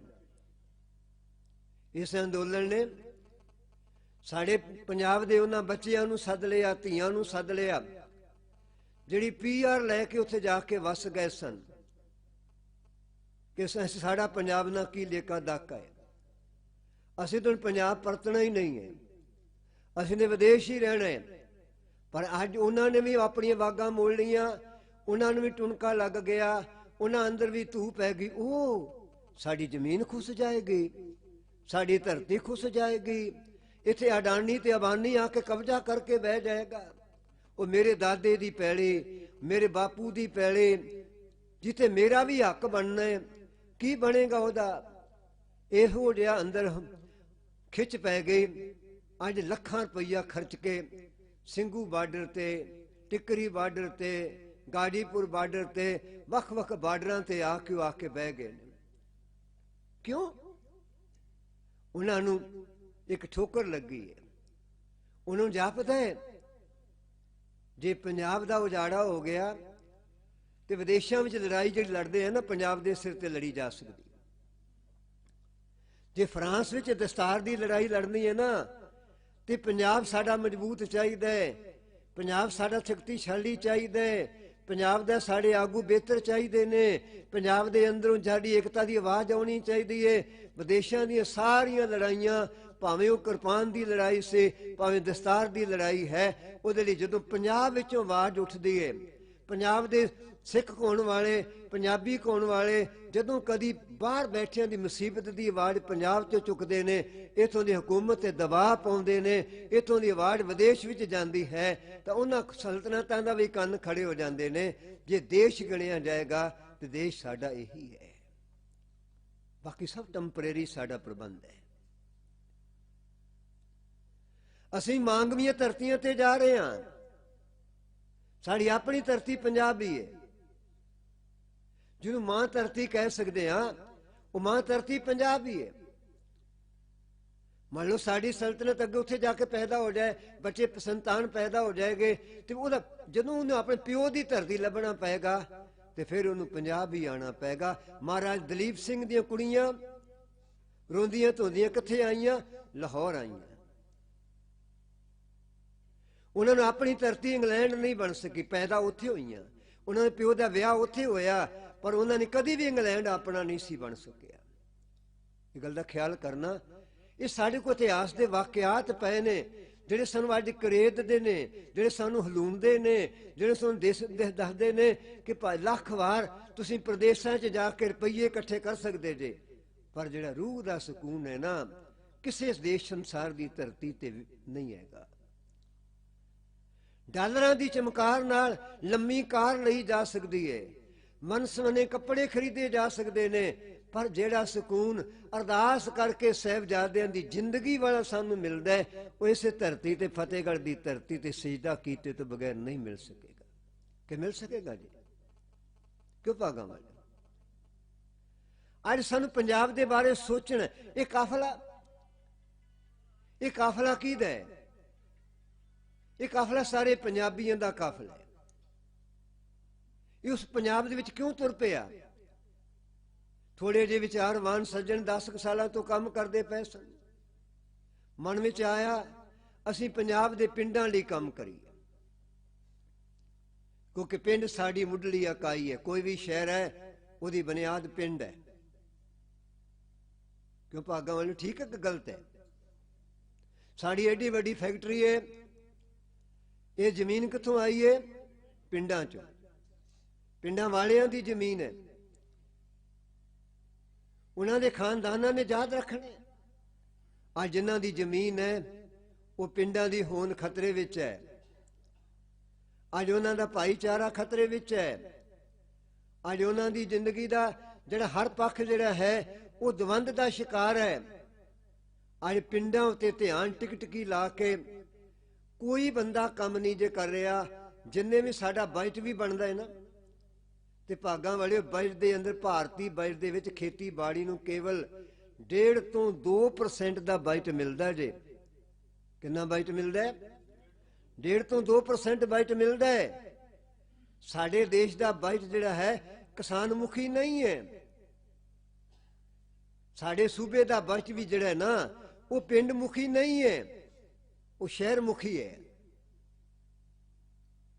ਅੱਜ ਪਿੰਡਾਂ ਨੂੰ ਮਾਰਨ ਦੇ ਲਈ, ਪਿੰਡਾਂ ਨੂੰ ਤਬਾਹ ਕਰਨ ਦੇ ਲਈ, ਪਿੰਡਾਂ ਨੂੰ ਬਿਲਕੁਲ ਖਤਮ ਕਰਨ ਦੇ ਲਈ ਅੱਜ ਜਿੰਨੇ ਰਾਜਨੀਤਿਕ ਆਗੂ ਨੇ, ਖਿਮਾ ਕਰ ਦੇਣਾ, ਜੰਮੇ ਪਿੰਡਾਂ ਵਿੱਚੋਂ, ਪੜ੍ਹੇ ਪਿੰਡਾਂ ਵਿੱਚ, ਰਾਜਨੀਤਿਕ ਸਫ਼ਰ ਕਰਦੇ ਕਰਦੇ ਵੱਡੀਆਂ ਕੁਰਸੀਆਂ ਤੇ ਜਾ ਕੇ ਬਹਿ ਗਏ ਤੇ ਕੰਮ ਪਿੰਡਾਂ ਵਾਸਤੇ ਨਹੀਂ ਕਰਦੇ, ਕੰਮ ਉਹਨਾਂ ਨੇ ਸ਼ਹਿਰਾਂ ਵਾਸਤੇ ਕਰਨਾ ਸ਼ੁਰੂ ਕੀਤਾ। ਤੇ ਅੱਜ ਸ਼ਹਿਰ ਤਾਂ ਲੰਮਾ ਚੌੜਾ ਹੋ ਰਿਹਾ, ਪਰ ਸਾਡੇ ਪਿੰਡ ਜਿਹੜੇ ਨੇ ਉਹ ਸੁੰਗੜਦੇ ਜਾਂਦੇ ਨੇ। ਅੱਜ ਪੰਜਾਬ ਦਾ ਲੱਖਾਂ ਕਿਸਾਨ ਜਿਹੜਾ ਹੈ, ਭਾਗਾਂ ਵਾਲੇ ਉਹ ਕਿਸਾਨੀ ਛੱਡ ਚੁੱਕਾ ਹੈ। ਲੱਖਾਂ ਕਿਸਾਨ ਜਿਹੜੇ ਨੇ ਅੱਜ ਆਪਣੇ ਪੰਜਾਬ ਦੇ ਕਿਸਾਨੀ ਛੱਡ ਚੁੱਕੇ ਨੇ ਕਿ ਨਹੀਂ ਛੱਡ ਚੁੱਕੇ ਜੀ? ਸਾਡੇ ਵਿੱਚ ਵੀ ਬੜੇ ਹੋਣਗੇ ਜਿਹੜੇ ਘਰਾਂ ਦੇ ਇਕੱਲੇ ਇਕੱਲੇ ਚਿਰਾਗ ਹੋਣਗੇ, ਨੌਕਰੀਆਂ 'ਚ ਆ ਗਏ, ਮੁੜ ਕੇ ਪਿੰਡਾਂ ਨੂੰ ਪਰਤੇ ਨਹੀਂ। ਬਹੁਤਿਆਂ ਨੇ ਜ਼ਮੀਨਾਂ ਸੱਜੇ ਖੱਬੇ ਕਰ ਦਿੱਤੀਆਂ ਹੋਣਗੀਆਂ, ਜਾਂ ਥੋੜੇ ਬਾਲੇ ਹੋਣਗੇ ਹਿੱਸੇ ਠੇਕੇ ਤੇ ਦੇ ਕੇ ਆਪਣਾ ਗੁਜ਼ਾਰਾ ਕਰ ਪੈਸਾ ਲੈ ਆਉਂਦੇ ਹੋਣਗੇ। ਅੱਜ ਕਿਸਾਨੀ ਗਈ ਹੈ, ਕਦੀ ਆਪਣੇ ਦੇਸ਼ ਵਿੱਚ ਨਹੀਂ। ਕਦੀ ਆਪ ਨੂੰ ਮੌਕਾ ਮਿਲ ਜਾਏ, ਵਿਚਾਰਵਾਨਾਂ ਕੋਲ ਬਹਿ ਕੇ ਦੇਖੋ ਤੇ ਵਿਚਾਰਵਾਨ ਕੀ ਕਹਿੰਦੇ ਨੇ। ਅਮਰੀਕਾ ਦੇ ਅੰਦਰ ਕੈਦੀ ਵੱਧ ਨੇ ਤੇ ਕਿਸਾਨ ਘੱਟ ਨੇ। ਅਮਰੀਕਾ ਦੇ ਵਿੱਚ 33 ਕਰੋੜ ਆਬਾਦੀ ਉਹਨਾਂ ਦੀ, ਉੱਥੇ ਕੈਦੀ ਵਧੇਰੇ ਨੇ ਤੇ ਕਿਸਾਨ ਘੱਟ ਨੇ। ਉੱਥੇ ਵੀ ਖੇਤੀ ਜਿਹੜੀ ਹੈ ਉਹ ਕਾਰਪੋਰੇਟ ਘਰਾਣਿਆਂ ਦੇ ਕੋਲ ਹੀ ਹੈ, ਜਿੱਥੇ ਅੱਜ ਮੋਦੀ ਜੀ ਲੈ ਕੇ ਜਾ ਰਹੇ ਹੈ ਨਾ। ਅਮਰੀਕਾ ਦੀ ਖੇਤੀ ਵੀ ਉਹਨਾਂ ਕੋਲ ਹੈ। ਆਸਟ੍ਰੇਲੀਆ ਚਲੇ ਜਾਓ, ਕੈਨੇਡਾ ਚਲੇ ਜਾਓ, ਉਹਨਾਂ ਦੇ ਖੇਤਾਂ ਦੇ ਜਿਹੜੇ ਸਾਈਜ਼ ਨੇ, ਆਪਣੇ ਪੰਜਾਬ ਦਾ ਜਿਹੜਾ ਖੇਤ ਦਾ ਸਾਈਜ਼ 3 ਏਕੜ ਤੱਕ ਵੱਧ ਤੋਂ ਵੱਧ ਹੈ। ਤੇ ਅਮਰੀਕਾ ਵਿੱਚ 450 ਏਕੜ ਦਾ ਇੱਕ ਖੇਤ ਹੈ, ਜਿਹੜਾ 450 ਏਕੜ ਹੈ, ਉਹਨਾਂ ਦੇ ਇੱਕ ਫਾਰਮ ਬਣਦਾ। ਆਪ ਅੰਦਾਜ਼ਾ ਲਾ ਲੈਣਾ। ਆਸਟ੍ਰੇਲੀਆ ਦੇ ਇਸ ਤੋਂ ਵੀ ਅੱਗੇ ਜਾ ਕੇ ਉਹਨਾਂ ਕੋਲ ਜ਼ਮੀਨ ਬੜੀ ਖੁੱਲੀ ਡੁੱਲੀ ਹੈ, ਪਰ ਤਾਂ ਵੀ ਉੱਥੇ ਖੇਤੀ ਘਾਟੇ ਦਾ ਸੌਦਾ ਹੈ। ਉੱਥੇ ਸਬਸਿਡੀਆਂ ਦੇ ਦੇ ਕੇ ਖੇਤੀ ਜਿਹੜੀ ਹੈ ਨਾ ਉਹ ਬਚਾਉਣ ਦਾ ਯਤਨ ਕੀਤਾ ਜਾਂਦਾ ਹੈ। ਇੱਥੇ ਸਬਸਿਡੀਆਂ ਕਿਸਾਨ ਨੂੰ ਦਿੱਤੀਆਂ ਨਹੀਂ ਜਾਂਦੀਆਂ। ਜੇ ਦਿੱਤੀਆਂ ਜਾਂਦੀਆਂ ਨੇ, ਦੂਜੀਆਂ ਚੀਜ਼ਾਂ ਦੇ ਰੇਟ ਵਧਾ ਦਿੱਤੇ ਜਾਂਦੇ ਨੇ। ਮੁਨਾਫਾ ਕੌਣ ਖਾਂਦਾ? ਆਪਾਂ ਪੜ੍ਹਦੇ ਹੈਪੀ ਸੀਡਰ, ਇਹਨੇ ਸਬਸਿਡੀ ਮਿਲੇਗੀ 50%। ਉਹ ਜਿਹਨੇ ਬਣਾਈ ਹੈ ਨਾ, ਉਹਨੇ ਪਹਿਲਾਂ ਹੀ 100% ਰੇਟ ਵਧਾ ਦਿੱਤਾ ਹੈ। ਉਹ ਪਹਿਲਾਂ ਹੀ ਜਿੰਨਾਂ ਦਾ ਹੀ ਡਿਜ਼ਾਈਨ ਕਰਕੇ ਦਿੱਤੀ ਹੈ, ਕਮਿਸ਼ਨ ਪਹਿਲਾਂ ਹੀ ਉਹਨਾਂ ਕੋਲ ਚਲਾ ਗਿਆ। ਕਿਸਾਨ ਨੇ ਪੂਰੀ ਕੀਮਤ ਦੇ ਕੇ ਲਈ ਹੈ। ਇੱਕ ਨਿੱਕੇ ਪੈਸੇ ਦੀ ਸਬਸਿਡੀ ਉਹਦੀ ਜੇਬ 'ਚ ਨਹੀਂ ਜਾਂਦੀ। ਭਾਵੇਂ ਉਹ ਕੰਬਾਈਨ ਹੋਵੇ, ਭਾਵੇਂ ਦੂਜੇ ਸਾਡੇ ਸਾਧਨ ਹੋਣ, ਸਬਸਿਡੀ ਨਾਂ ਦੀ ਸਾਡੇ ਕੋਲ ਨਹੀਂ ਪਹੁੰਚਦੀ ਹੋਏਗੀ, ਨਾ ਮੁਰਾਦ ਪਹੁੰਚਦੀ ਹੋਏਗੀ, ਜਿਨ੍ਹਾਂ ਨਾਲ ਜ਼ਿੰਦਗੀ ਅੱਗੇ ਤੁਰ ਨਹੀਂ ਸਕਦੀ। ਅੱਜ ਸਾਡੇ ਦੇਸ਼ ਦੇ ਅੰਦਰ ਭਾਗਾਂ ਵਾਲਿਓ ਕੇਵਲ 14 ਕਰੋੜ ਜਿਹੜਾ ਕਿਸਾਨ ਹੈ। ਕਿੰਨਾ ਕਿਸਾਨ ਹੈ? 14 ਕਰੋੜ ਹੈ। ਆਬਾਦੀ ਕਿੰਨੀ ਸਾਡੇ ਦੇਸ਼ ਦੀ? 133 ਕਰੋੜ ਹੈ। 133 ਕਰੋੜ ਦੀ ਆਬਾਦੀ ਵਿੱਚ 14 ਕਰੋੜ ਕੇਵਲ ਕਿਸਾਨ ਹੈ। ਅੱਜ ਇਹਦੇ ਵਾਸਤੇ ਬਜਟ ਨਹੀਂ ਬਣਾਇਆ ਜਾਂਦਾ। ਇਹਦਾ ਬਜਟ ਰਾਖਵਾਂ ਵੱਡਾ ਕਰਕੇ ਨਹੀਂ ਰੱਖਿਆ ਜਾਂਦਾ। ਜਦੋਂ ਕਿ ਜੇ ਖੇਤ ਨਹੀਂ ਹੈ ਤੇ ਦੇਸ਼ ਨਹੀਂ ਹੈ, ਖੇਤੀ ਨਹੀਂ ਹੈ ਤੇ ਮਨੁੱਖ ਨਹੀਂ ਹੈ। ਖੇਤਾਂ ਦਾ ਪੈਦਾ ਕੀਤਾ ਹੋਇਆ ਅਨਾਜ ਕੱਲਾ ਬੰਦਾ ਨਹੀਂ ਖਾਂਦਾ। ਪੈਦਾ ਕੀਤਾ ਹੋਇਆ ਅਨਾਜ ਕੀੜਾ ਵੀ ਖਾਂਦਾ ਹੈ, ਮਕੌੜਾ ਵੀ ਖਾਂਦਾ ਹੈ, ਪਰਿੰਦਾ ਵੀ ਖਾਂਦਾ ਹੈ, ਪਸ਼ੂ ਜਨੌਰ ਵੀ ਖਾਂਦਾ ਹੈ। ਇਹ ਗੱਲ ਦਾ ਚੇਤਾ ਰੱਖਣਾ। ਅੱਜ ਇਸੇ ਲਈ ਕਿਸਾਨ ਨੂੰ ਅੰਨਦਾਤੇ ਦੇ ਤੌਰ ਤੇ ਜਾਣਿਆ ਜਾਂਦਾ ਹੈ। ਅੰਨਦਾਤੇ ਦੇ ਤੌਰ ਤੇ ਇਹਦੀ ਗੱਲ ਕੀਤੀ ਜਾਂਦੀ ਹੈ। ਪਰ ਅੰਨਦਾਤਾ ਮਾਰਨ ਦੀ ਜਦੋਂ ਤਰਕੀਬ ਚੱਲਦੀ ਹੈ, ਉਦੋਂ ਸਾਡੇ ਸਾਹਮਣੇ ਵੱਡੇ ਖਤਰੇ ਖੜੇ ਹੋ ਜਾਂਦੇ। ਅੱਜ ਆਪਾਂ ਇੱਥੇ ਬਹਿ ਕੇ ਦੋ ਗੱਲਾਂ ਬਰਾਬਰ ਕਰ ਰਹੇ ਹਾਂ। ਇੱਕ ਅੰਨਦਾਤਾ ਨੂੰ ਬਚਾਉਣ ਦੀ ਗੱਲ, ਦੂਜੀ ਆਪਣੇ ਦੇਸ਼ ਜਿਹੜਾ ਹੈ ਕਿ ਆਪਣੇ ਪੰਜਾਬ ਨੂੰ ਬਚਾਉਣ ਦੀ ਗੱਲ। ਦੋ ਗੱਲਾਂ ਕਰ ਰਹੇ ਹਾਂ। ਅੰਨਦਾਤਾ ਸਾਰੇ ਦੇਸ਼ ਦਾ ਬਚਾਉਣਾ ਹੈ ਆਪਾਂ, ਤੇ ਦੇਸ਼ ਨੂੰ ਬਚਾਉਣ ਦੇ ਲਈ ਅਸੀਂ ਆਪਣੇ ਪ੍ਰਾਂਤ ਨੂੰ, ਆਪਣੇ ਸੂਬੇ ਨੂੰ ਬਚਾਉਣ ਦੇ ਲਈ ਆਪਣੀਆਂ ਜ਼ਿੰਮੇਵਾਰੀਆਂ ਦਾ ਅਹਿਸਾਸ ਕਰਨਾ। ਗੁਰੂ ਨਾਨਕ ਸੱਚੇ ਪਾਤਸ਼ਾਹ ਨੇ ਬਾਣੀ 'ਚ ਕੀ ਕਿਹਾ? ਉਹਨਾਂ ਨੇ ਸਾਨੂੰ ਕਿਹਾ, ਸਾਨੂੰ ਸਿੱਖਿਆ ਦਿੱਤੀ ਹੈ ਨਾ, ਉਹ ਨਿਰਸਵਾਰਥੀ ਬਣਨ ਦੀ ਸਿੱਖਿਆ ਦਿੱਤੀ ਹੈ। ਗੁਰੂ ਪਿਤਾ ਜੀ ਕੀ ਕਹਿੰਦੇ ਨੇ? ਪਾਤਸ਼ਾਹ ਕਹਿੰਦੇ ਵਿੱਚ ਦੁਨੀਆ ਸੇਵਕ ਕਮਾਈਏ ਤਾਂ ਦਰਗਾਹ ਬੈਸਣ ਪਾਈਏ। ਦੁਨੀਆ ਵਿੱਚ ਆਪਾਂ ਸੇਵਾ ਕਰਾਂਗੇ ਤਾਂ ਰੱਬ ਦੇ ਘਰ ਵਿੱਚ ਸਾਨੂੰ ਥਾਂ ਮਿਲੇਗਾ। ਅੱਜ ਦੁਨੀਆ ਵਿੱਚ ਸੇਵਾ ਕਿੱਥੇ ਹੈ? ਆਪਾਂ ਬਹੁਤ ਵੱਧ ਸੇਵਾ ਕਿ ਗੁਰਦੁਆਰੇ ਕਿਸੇ ਨੇ ਕਰ ਲਏ, ਕੋਈ ਮੰਦਿਰ ਜਾ ਕੇ ਸੇਵਾ ਕਰਦਾ ਹੈ, ਕੋਈ ਮਸਜਿਦ ਵਿੱਚ ਜਾ ਕੇ ਸੇਵਾ ਕਰਦਾ ਹੈ, ਕੋਈ ਗਿਰਜੇ ਘਰ ਸੇਵਾ ਕਰਦਾ ਹੈ। ਉੱਥੇ ਜਾ ਕੇ ਸੇਵਾ ਕਿੱਥੇ ਕਰਦੇ ਆ ਜਿੱਥੇ ਰੱਬ ਵਸਦਾ ਹੈ? ਰੱਬ ਕਿੱਥੇ ਵਸਦਾ ਹੈ? ਰੱਬ ਕਿੱਥੇ ਵਸਦਾ ਹੈ? ਜਿੱਥੇ ਗਰੀਬ ਰਹਿੰਦੇ। ਰੱਬ ਵਸਦਾ ਕੁਦਰਤ ਦੇ ਵਿੱਚ। ਬਲਹਾਰੀ ਕੁਦਰਤ ਵਸਿਆ, ਤੇਰਾ ਅੰਤ ਨਾ ਜਾਈ ਲਖਿਆ। ਧਰਮ ਮੰਦਰ ਵਿੱਚੋਂ ਰੱਬ ਦਾ ਉਪਦੇਸ਼ ਲੈਣਾ ਹੈ। ਤੂੰ ਉਪਦੇਸ਼ ਲੈ ਕੇ ਜਿਹੜੇ ਰੱਬ ਨੂੰ ਗੁਰੂ ਨਾਨਕ ਪਾਤਸ਼ਾਹ ਕਹਿੰਦੇ ਸਭ ਮੇਂ ਜੋਤ, ਜੋਤ ਹੈ ਸੋਏ ਤਿਸ ਦੈ ਚਾਨਣ, ਸਭ ਮੇਂ ਚਾਨਣ ਹੋਏ। ਉਸ ਰੱਬ ਨੂੰ ਪਛਾਣ ਕਰਨਾ ਜਿਹੜਾ ਸਾਰੇ ਜੋਤ ਬਣ ਕੇ ਹੈ। ਤੁਸੀਂ ਉਸ ਬੀਬੀ ਦੀ ਸੋਸ਼ਲ ਮੀਡੀਆ ਤੇ ਆਈ ਹੋਈ ਵੀਡੀਓ ਸੁਣੀ ਹੋਏਗੀ, ਜਿਹੜਾ ਦਿੱਲੀ ਦੇ ਸਿੰਘੂ ਬਾਰਡਰ ਤੇ ਬੈਠੀ ਹੈ, ਛੋਟੀ ਜਿਹੀ ਉਹਦੀ ਦੁਕਾਨ ਹੈ, ਤੇ ਉਹ ਕੀ ਕਹਿ ਰਹੀ, ਰੋ ਰੋ ਕੇ ਕਹਿ ਰਹੀ ਹੈ ਕਿ ਮੇਰੀ ਹਾਲਤ ਇਸ ਤਰ੍ਹਾਂ ਦੀ ਹੈ ਸੀ ਕਿ ਮੈਂ ਦੁਕਾਨ ਦਾ ਕਿਰਾਇਆ ਨਹੀਂ ਸੀ ਦੇ ਸਕਦੀ, ਮੈਂ ਆਪਣੇ ਬੱਚਿਆਂ ਦੀ ਫੀਸ ਨਹੀਂ ਸੀ ਭਰ ਸਕਦੀ। ਮੇਰੀ ਦੁਕਾਨ ਤੇ 4 ਨੌਜਵਾਨ ਆਏ, ਉਹਨਾਂ ਮੇਰੀ ਗੱਲ ਨੂੰ ਸੁਣਿਆ, ਸੁਣ ਤੋਂ ਬਾਅਦ ਉਹ ਚਲੇ ਗਏ। ਉਹ ਕੱਲਾ ਕੱਲਾ ਕਰਕੇ ਵਾਪਸ ਆਏ, ਮੈਨੂੰ ਪੈਸੇ ਫੜਾਏ ਪਰ ਸੌਦਾ ਕੋਈ ਨਹੀਂ ਲਿਆ, ਤੇ ਉਹ ਇਸ ਲਈ ਦੇ ਗਏ ਕਿ ਮੈਂ ਦੁਕਾਨ ਦਾ ਕਿਰਾਇਆ ਭਰ ਸਕਾਂ। ਉਹ ਮੇਰੇ ਬੱਚਿਆਂ ਦੀ ਕਿਤਾਬਾਂ ਦਾ ਪ੍ਰਬੰਧ ਕਰ ਗਏ, ਮੇਰੇ ਬੱਚਿਆਂ ਦੀ ਫੀਸ ਦਾ ਪ੍ਰਬੰਧ ਕਰ ਗਏ। ਖਿਮਾ ਕਰਨਾ ਕੌਣ ਨੇ? ਰੱਬ ਨੇ। ਕੌਣ ਨੇ? ਉਹੀ ਰੱਬ ਨੇ। ਰੱਬ ਬਣ ਕੇ ਬੋੜ ਗਏ ਨਾ।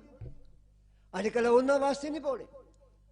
ਅੱਜ ਜਿਹੜੇ ਸਾਡੇ ਅੰਦੋਲਨ ਹੈ, ਅੰਦੋਲਨ ਤੇ ਨਵੀਆਂ ਪੈੜਾਂ ਪਾ ਰਹੇ, ਅੰਦੋਲਨ ਤੇ ਨਵੇਂ ਹਿੱਸੇ ਲਿਖ ਰਹੇ, ਅੰਦੋਲਨ ਤੇ ਆਉਣ ਵਾਲੇ ਕੱਲ ਦੀ ਭਵਿੱਖ ਦੀ ਤਿਆਰੀ ਕਰ ਰਹੇ। ਅੰਦੋਲਨ ਜਿੱਥੇ ਆਪਾਂ ਨਹੀਂ ਖੜੇ ਹੋਣਾ ਚਾਹੁੰਦੇ ਨਾ, ਉੱਥੇ ਖੜੇ ਹੋਣ ਦੇ ਲਈ ਉੱਥੇ ਸੈਂਕੜੇ ਹਜ਼ਾਰਾਂ ਨਵੇਂ ਨੇਤਾ ਆਗੂ ਉੱਥੇ ਪੈਦਾ ਹੋ ਰਹੇ ਨੇ, ਜਿਹੜੇ ਆਉਣ ਵਾਲੇ ਸਮੇਂ ਜਿਹੜੇ ਆ ਸਾਡੇ ਪੰਜਾਬ ਦੀ ਰਾਜਨੀਤੀ ਵੀ ਬਦਲੇਗੀ, ਮੇਰੇ ਦੇਸ਼ ਦੀ ਰਾਜਨੀਤੀ ਵੀ ਬਦਲੇਗੀ। ਇਹ ਕਾਫਲਾ ਵੀ ਤੁਹਾਨੂੰ ਇਹੀ ਸੁਨੇਹਾ ਦੇਣ ਵਾਸਤੇ ਆਏ। ਤੁਹਾਨੂੰ ਕਿਤਾਬਚਾ ਵੰਡਿਆ ਗਏ, ਇਸ ਕਿਤਾਬ 'ਚ ਦਾ ਮੱਥਾ ਪੜ੍ਹ ਕੇ ਦੇਖੋ, ਪੰਜਾਬ ਦੀ ਜਿਹੜੇ ਕਾਲੇ ਰੰਗ ਦੀ ਫੋਟੋ ਬਣਾਈ ਹੈ, ਚਿੱਟੇ ਅੱਖਰਾਂ ਦੇ ਵਿੱਚ ਕੀ ਲਿਖਿਆ ਹੋਇਆ ਹੈ? ਲਿਖਿਆ ਹੋਇਆ ਕਿ ਪੰਜਾਬ ਆਪਣੇ ਵਾਰਸ ਲੱਭਦਾ ਹੈ। ਭਾਗਾਂ ਵਾਲਿਓ, ਜਿਹੜੇ ਰਾਜਨੀਤਿਕ ਆਗੂ ਨੇ ਉਹ ਪੰਜਾਬ ਦੇ ਵਾਰਸ ਅਸੀਂ ਨਹੀਂ ਜੇ ਮੰਨਦੇ, ਤੁਸੀਂ ਮੰਨਦੇ ਹੋ ਤਾਂ ਵੱਖਰੀ ਗੱਲ ਹੈ। ਕਿਉਂ ਭਾਗਾਂ ਵਾਲਿਓ? ਜਿਹੜੇ ਧੜਿਆਂ 'ਚ ਖਲੋਤੇ ਰਾਜਨੀਤਿਕ ਆਗੂ ਨੇ, ਜਿਹੜੇ 73 ਸਾਲਾਂ ਤੋਂ ਪੰਜਾਬ ਦੀਆਂ ਬੇੜੀਆਂ 'ਚ ਵੱਟੇ ਪਾ ਰਹੇ ਨੇ, ਕੀ ਉਹਨਾਂ ਨੂੰ ਪੰਜਾਬ ਦੇ ਵਾਰਸ ਆਖ ਸਕਦੇ ਹਾਂ ਆਪਾਂ? ਥੋੜਾ ਉੱਚੀ ਆਵਾਜ਼ ਵਿੱਚ, ਅਜੇ ਵੀ ਆਵਾਜ਼ ਘੱਟ ਹੈ, ਨਹੀਂ ਆਖਿਆ ਜਾ ਸਕਦਾ। ਹੁਣ ਵਾਰਸ, ਸਾਨੂੰ ਵਾਰਸ ਚਾਹੀਦੇ ਨੇ, ਨਵੇਂ ਵਾਰਸ ਚਾਹੀਦੇ ਨੇ। ਉਹ ਵਾਰਸ ਕਿੱਥੋਂ ਲਿਆਣੇ ਨੇ? ਹੁਣ ਭਗਤ ਸਿੰਘ ਸਾਡੇ ਘਰ ਵਿੱਚ ਪੈਦਾ ਹੋਵੇ ਕਿ ਗਵਾਂਢੀ ਦੇ ਘਰ ਵਿੱਚ? ਹਾਂਜੀ, ਜੇ ਤੇ ਵਾਰਸ ਬਣਨੇ ਤਾਂ ਫਿਰ ਭਗਤ ਸਿੰਘ ਆਪਣੇ ਘਰ ਵਿੱਚ ਪੈਦਾ ਹੋਣਾ ਚਾਹੀਦਾ ਹੈ, ਤੇ ਜੇ ਅਸੀਂ ਨਹੀਂ ਵਾਰਸ ਬਣਨਾ ਫਿਰ ਗਵਾਂਢੀ ਦਾ ਪੋਤੀ ਭਗਤ ਸਿੰਘ ਨੂੰ ਬਣਾਉਣਾ ਲਈ ਤਿਆਰ ਹੋਵਾਂਗੇ। ਅੱਜ ਥੋੜਾ ਧਿਆਨ ਦੇਣਾ ਪਏਗਾ। ਅੱਜ ਸਾਡੇ ਨਾਲ ਛਲ ਹੋ ਰਹੇ, ਸਾਡੇ ਨਾਲ ਧੋਖਾ ਹੋ ਰਿਹਾ, ਆਮ ਬੰਦਾ ਭਾਰਤੀ ਲੁੱਟਿਆ ਮਾਰਿਆ ਜਾ ਰਿਹਾ ਜੀ। ਅੱਜ ਜਿਨ੍ਹਾਂ ਸਰਹੱਦਾਂ ਦਾ ਖਤਰਾ ਦੇਖ ਕੇ ਅੱਜ ਦੇਸ਼ ਤੇ ਹਕੂਮਤ ਚਲਾਈ ਜਾ ਰਹੀ ਹੈ, ਉਹਨਾਂ ਸਰਹੱਦਾਂ ਤੇ ਕਿਸੇ ਰਾਜਨੀਤਿਕ ਦਾ ਪੁੱਤਰ ਮਰਦਾ? ਕਿਉਂ ਭਾਗਾਂ ਵਾਲੇ? ਨਹੀਂ ਮਰਦਾ। ਉਹਨਾਂ ਤੇ ਕਿਹਦੇ ਬੱਚੇ ਮਰਦੇ ਨੇ? ਸਾਡੇ। ਕਿਹਦੇ ਬੱਚੇ ਮਰਦੇ ਨੇ? ਸਾਡੇ ਕਿਰਤੀਆਂ ਦੇ, ਕਾਮਿਆਂ ਦੇ, ਮਹਾਤੜਾਂ ਦੇ। ਕਿਸੇ ਰਾਜਨੀਤਿਕ ਬੰਦੇ ਦਾ, ਕਿਸੇ ਵਪਾਰੀ ਦਾ ਪੁੱਤ ਵੀ ਜਿਹੜਾ ਫੌਜ ਵਿੱਚ ਭਰਤੀ ਨਹੀਂ ਹੁੰਦਾ। ਕਿਸੇ ਵਪਾਰੀ ਦਾ ਪੁੱਤ ਵੀ ਫੌਜ ਵਿੱਚ ਭਰਤੀ ਨਹੀਂ ਹੁੰਦਾ। ਫੌਜ ਵਿੱਚ ਭਰਤੀ ਕੌਣ ਹੁੰਦਾ ਹੈ? ਸਾਡੇ ਬੱਚੇ ਭਰਤੀ ਹੁੰਦੇ ਨੇ। ਇਹ ਕਾਫਲਾ ਉੱਚੀ ਉੱਚੀ ਕੂਕ ਕੂਕ ਕੇ ਪੁਕਾਰ ਪੁਕਾਰ ਕੇ ਤੁਹਾਨੂੰ ਇੱਕ ਬੇਨਤੀ ਕਰਦਾ ਹੈ, ਪੰਜਾਬ ਦੇ ਵਾਸੀਓ, ਦੇਸ਼ ਦੇ ਵਾਸੀਓ, ਇੱਕ ਆਵਾਜ਼ ਬੁਲੰਦ ਕਰੀਏ। ਜਿਹੜੀ ਚਰਚਾ ਮੇਰੇ ਵੀਰ ਨੇ ਥੋੜੀ ਜਿਹੀ ਕੀਤੀ ਹੈ ਕਿ ਆਪਾਂ ਭਾਰਤੀ ਹਕੂਮਤ ਨੂੰ ਕਹੀਏ, ਸਾਨੂੰ ਜੰਗ ਨਹੀਂ। ਸਾਨੂੰ ਕੀ ਚਾਹੀਦਾ ਹੈ? ਸਾਨੂੰ ਜੰਗ ਨਹੀਂ। ਸਾਨੂੰ ਕੀ ਚਾਹੀਦਾ ਹੈ? ਅਮਨ। ਸਾਨੂੰ ਅਮਨ ਚਾਹੀਦਾ ਹੈ, ਪਰ ਉਹਨਾਂ ਨੂੰ ਜੰਗ ਚਾਹੀਦਾ ਹੈ। ਉਹ ਤੇ ਪਾਕਿਸਤਾਨ ਦੀ ਸੀਸ ਫੇਰ ਤੋੜਨ ਦੀ ਗੱਲ ਕਰਕੇ ਵੋਟਾਂ ਪਵਾ ਲੈਂਦੇ ਨੇ। उते पुलवामा वर्गा कांड करवा के सत्ता ते जा बहिंदे ने, उते धारा 370 तोड़ के अपने राज भाग लभने शुरू कर लेंदे ने, जां सत्ता विच आके राज सूबा तोड़ के रख देंदे ने। अज भी 85 लाख कश्मीरी कैद करके रखा होया है। एक ही है मनुखी अधिकारां दी उलंघना। एक ही है जी मनुखी अधिकारां दी उलंघना। 85 लाख कश्मीरी, हुण तां कश्मीरी पंडित भी आके ਸਿੰਘੂ बार्डर ते बोल पे, सानू उत्थे किसी को खतरा नहीं है, सानू खतरा है तो भारत सरकार तो खतरा है। ये कश्मीरी पंडित कह रहे हैं जिहदे नां ते राजनीति की जाती है, जिहदे नां ते वोटां मंगियां जांदियां ने, जिहदा नां लैके धारा 370 ते 35A तोड़ के एक सूबा खा गए ने, ਉਹਦੇ 2 प्रदेश बना देते ने, केंद्री प्रदेश बना लए ने अपने। क्यों बनाए ने भला जी भलो? इसलिए नहीं बनाए कि कश्मीर के बड़े खैर खवा ने, इसलिए बनाए ने कश्मीर का संविधान किसी नूं जमीन खरीदण की आग्या नहीं देंदा। इसलिए सूबा तोड़िया है कि उसे कश्मीर की जमीन अडानियां बानियां ते अपने इन्हां ਵੱਡੇ ਢਿੱਡਾਂ ਵਾਲੇ ਨੂੰ ਦੇਖ ਕੇ ਉਸ ਸਵਰਗਪੁਰੀ ਨੂੰ ਨਰਕਪੁਰੀ ਵਿੱਚ ਬਦਲਿਆ ਜਾ ਸਕੇ। ਧਾਰਾ 370 ਭਾਰਤੀ ਲੋਕਾਂ ਦੇ ਭਲੇ ਵਾਸਤੇ ਨਹੀਂ, ਅੱਤਵਾਦ ਖਤਮ ਕਰਨ ਵਾਸਤੇ ਨਹੀਂ। ਅੱਤਵਾਦ ਤੇ ਹੈ ਹੀ ਨਹੀਂ ਹੈ, ਨਾ ਪੰਜਾਬ ਵਿੱਚ ਸੀ ਨਾ ਕਸ਼ਮੀਰ ਵਿੱਚ ਹੈ। ਪੰਜਾਬ ਦੀ ਧਰਤੀ ਤੇ ਕਦੇ ਵੀ ਅੱਤਵਾਦ ਨਹੀਂ ਸੀ, ਅੱਜ ਵੀ ਨਹੀਂ ਹੈ। ਇੱਥੇ ਕਿਹੜਾ ਵਾਦ ਹੈ ਜੀ? ਪੰਜਾਬ ਦੀ ਧਰਤੀ ਤੇ ਕਿਹੜਾ ਵਾਦ ਹੈ? ਸੱਤਵਾਦ ਹੈ। ਕਿਹੜਾ ਵਾਦ ਹੈ? सतवाद है। इत्थे धर्मवाद है, ज्ञानवाद है, विचारवाद है, इत्थे ते सबरवाद है, संतोखवाद है, कुर्बानियां दा वाद जखीरा भरिया पिया साडे कोल ते अतवाद है ही नहीं। तो तुसां देखे अज भी सानू नहीं बख्श रहे। अज भी 26 जनवरी लैके कड़ कड़ के तस्वीरां साडियां नौजवानां दियां दिल्ली भर दित्ती है। असली अतवादी तो आप ने जिहड़े बाबरी मस्जिद तोड़ते हैं। असली अतवादी आप ने जिहड़े गुजरात दे विच मुसलमानां दा कतलेआम कराउंदे ने। अज साडा अंदोलन नूं की कहा जा रहा? किसानी अंदोलन नूं किहड़े किहड़े नाम लाए गए? वीर जी गल करके गए ने, इशारे तो समझ लई होएगी। इहनूं खालिस्तानी कहण दा यतन कीता गया। बड़ा सौखा जिहा हथियार है, खालिस्तानी कह दो, उन्हां दा अंदोलन है। भारत की सुप्रीम कोर्ट कहती है जे कोई खालिस्तान की नारा लाउंदा है, किसी देश की प्रॉपर्टी नुकसान नहीं पहुँचाता, किसी भाईचारे के भावना नहीं भड़काउंदा, तो उन्होंने कुछ नहीं आख्या जा सकता। उसका राइट है, उसका हक है। पर इन्होंने हवा बना के ये शब्द अगे रख लेंदे ने ते हवा बना के सामने ले आउंदे ने। नतीजा की निकलदा? इन्हें सोचा सी हुण खालिस्तान का हुआ फिर कढ़ लो बाहर, जिन है कहे ये जिन बाहर कढ़ लो, ये जिन बाहर निकलेगा, देश में दहशत पैदा हो जाएगी, किसानों लोग आपे वापस पहुँचा देंगे। पर उत्थे तो राजस्थानी आके खड़ा हो गया। तू सुनिया ना राजस्थानी की बोलता सी? की बोलता है कि जे हक मंगना, खालिस्तानी बनना है, तो मैं छाती ते हथ मार के कहना मैं खालिस्तानी हाँ। वो राजस्थानी बंदा कह, हरियाणे का वीर अगे आ जाता है जी हक मंगण वाला अतवादी है, फिर मैं भी अतवादी हाँ। भागां वाले इस अंदोलन ने वो जहर 1984 तो लैके अज तक फैलाया जा रहा सी ना, पंजाब के बारे, सिखां के बारे, पंजाबियों के बारे, सारा का सारा जहर इस अंदोलन की इहो जी कृपा हो गई, वो चूसिया गया, जहर पीता गया। अज हरियाणे वाला ते पंजाब वाला उत्थे गलवकड़ी पा के बैठा हुआ। हरियाणे वाला की कह रहा पंजाब वाले नूं? क्यों बीबियो दसो की कह रहे? साढ़े मूँह च सुनना चाहते, तुम खबरां बड़ियां सुन रही हैं, ये सारे कहते बीबियां भी बच्चे लगे रहते टीवी ते सोशल मीडिया। दसो हरियाणे वाले ने पंजाब वालियां नूं की कहा? तुहानूं मैं पुछिया बई की कहा? हुण तो पता लग गया आपां नूं की कहा? वड्डा भाई। ਪਹਿਲਾਂ ਕੀ ਕਹਿੰਦੇ ਸਨ ਸਾਨੂੰ? ਦੁਸ਼ਮਣ। ਪਹਿਲਾਂ ਕੀ ਮੰਨਦੇ ਸਨ? ਦੁਸ਼ਮਣ। ਹੁਣ ਕੀ ਕਹਿੰਦੇ ਨੇ? ਵੱਡਾ ਭਾਈ।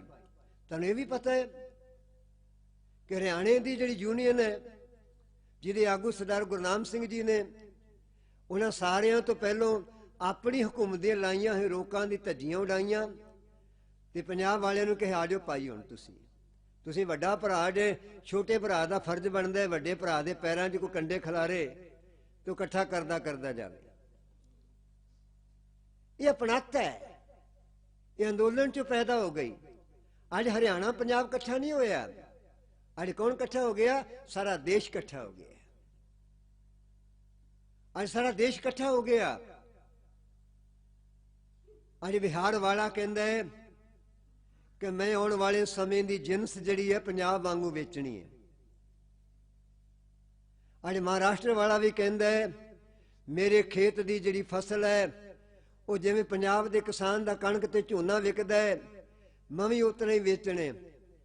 ਪਰ ਪੰਜਾਬ ਵਾਲੇ ਨਾਲ ਵੀ ਛਲ ਕਪਟ ਕਿੰਨਾ ਹੁੰਦਾ ਹੈ, ਕੀਮਤ ਇਹਨਾਂ ਮਕਈ ਦੀ ਵੀ ਨੀਅਤ ਕੀਤੀ ਹੋਈ ਹੈ। ਕਿੰਨੀ ਕੀਮਤ ਨੀਅਤ ਕੀਤੀ ਮਕਈ ਦੀ ਜੀ? 1850 ਰੁਪਈਆ। ਤੇ ਵਿਕਦੀ ਕਿਹੜੇ ਭਾਅ ਤੇ ਆ? ਹਾਂਜੀ, ਕਿਹੜੇ ਭਾਅ ਤੇ ਵਿਕਦੀ ਹੈ ਜੀ? 750, 850। ਇਹ ਨਿਸ਼ਚਿਤ ਕੀਮਤ ਹੈ। ਅਣ ਕਹਿੰਦੇ ਅਸੀਂ MSP ਨੂੰ ਕੁਝ ਨਹੀਂ ਕਿਹਾ ਜੀ, ਇਹ ਕਰ ਦਿਆਂਗੇ ਜੀ। ਇਹ ਬੜਾ ਖਤਰਨਾਕ ਗੇਮ ਹੈ। ਇਹ ਕਿਸਾਨ ਵੀਰਾਂ ਨੂੰ ਸਮਝ ਲੱਗ ਗਈ, ਸਾਨੂੰ ਤੁਹਾਨੂੰ ਵੀ ਲੱਗ ਗਈ ਹੈ। ਬਹੁਤ ਸਾਰਾ ਮੇਰੇ ਵਰਗਾ ਬੰਦਾ ਗੁਰਦੁਆਰੇ 'ਚ ਅਰਦਾਸਾਂ ਕਰਨ ਵਾਲਾ, ਇਹਨਾਂ ਖਿੱਚ ਕੇ ਇਸ ਪਾਸੇ ਲਾ ਲਿਆ, ਭਾਈ ਜੀ ਆਓ ਚੱਲੋ ਹੁਣ ਤੁਸੀਂ। ਬਥੇਰਾ ਤੁਸੀਂ ਉਸ ਪਾਸੇ ਲੱਗ ਜ਼ਿੰਦਗੀ ਲਾ ਲਈਏ, ਹੁਣ ਅਸਲੀ ਸੇਵਾ ਕਰੋ। ਪੰਜਾਬ ਦੇ ਅੰਦਰ ਵਿਚਰ ਕੇ ਸੇਵਾ ਕਰੋ। ਉਹਨਾਂ ਕੋਲ ਚਲੀਏ ਜਿਨ੍ਹਾਂ ਕੋਲ ਕੋਈ ਨਹੀਂ ਜਾਂਦਾ।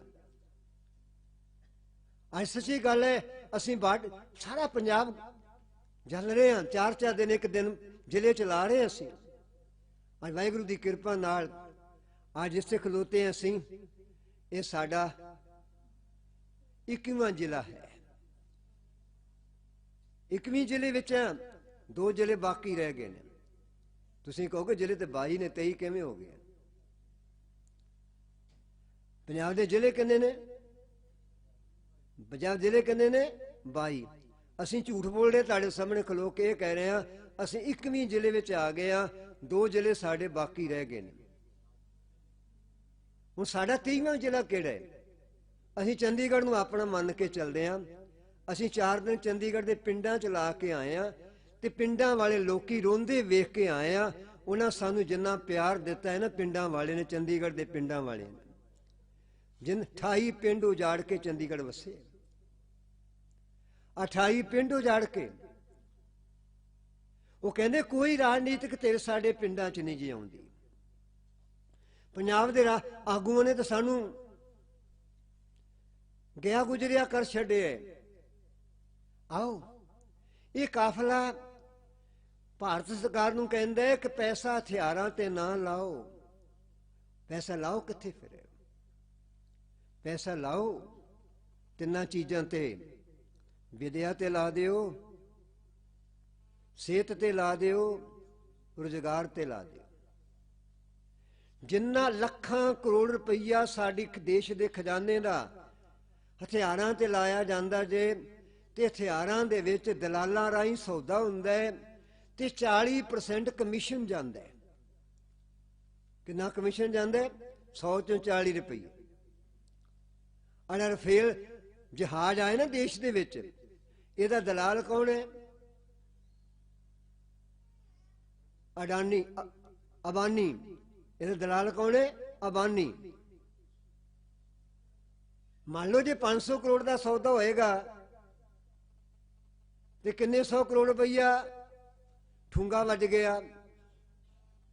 ਹੁਣ ਸਾਡੇ ਸਾਹਮਣੇ ਸਾਡੀ ਤੇ ਬੇਨਤੀ ਭਾਗਾਂ ਵਾਲੀ ਇਹੀ ਹੈ, ਜਾਗੀਏ ਆਪਾਂ।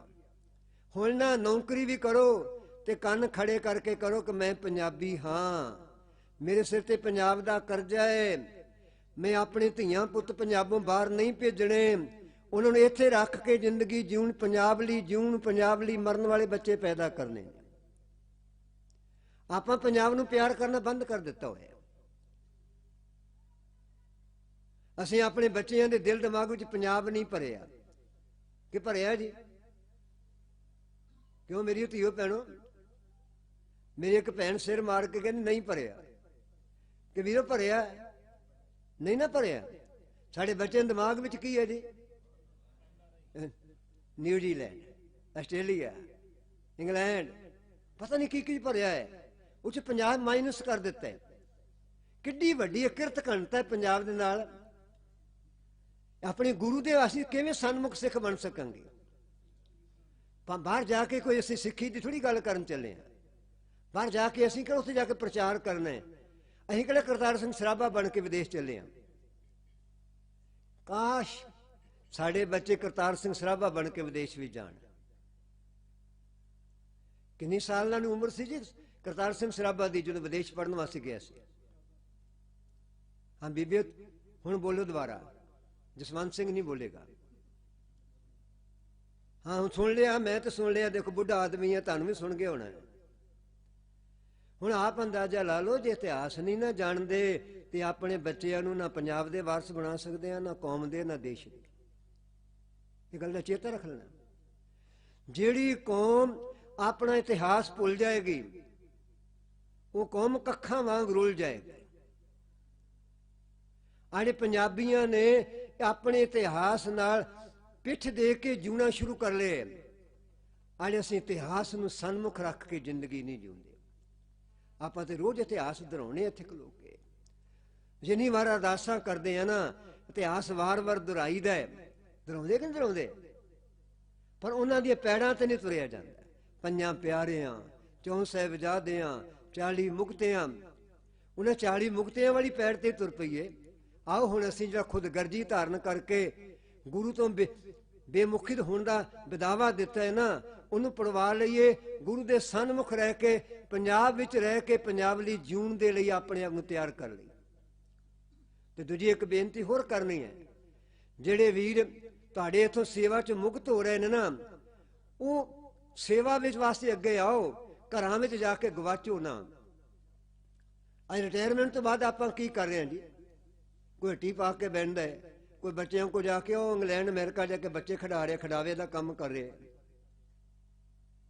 ਛੱਡ ਦਿਓ ਖੜਾ, ਮਮਤਾ ਛੱਡ ਦੇਈ। ਮੋਹ ਮਾਇਆ ਮਮਤਾ 'ਚ ਬਾਹਰ ਨਿਕਲ ਕੇ ਆਪਣੇ ਪੰਜਾਬ ਦੇ ਵਾਰਸ ਬਣ ਕੇ ਜੀਵੀਏ। ਆਣੇ ਪੰਜਾਬ ਦੇ ਵਾਰਸ ਬਣ ਕੇ ਜਿਉਣਾ ਬੜਾ ਜ਼ਰੂਰੀ ਹੈ। ਇਹ ਅਸੀਂ ਵਾਰ-ਵਾਰ ਬੇਨਤੀ ਕਰ ਰਹੇ ਹਾਂ।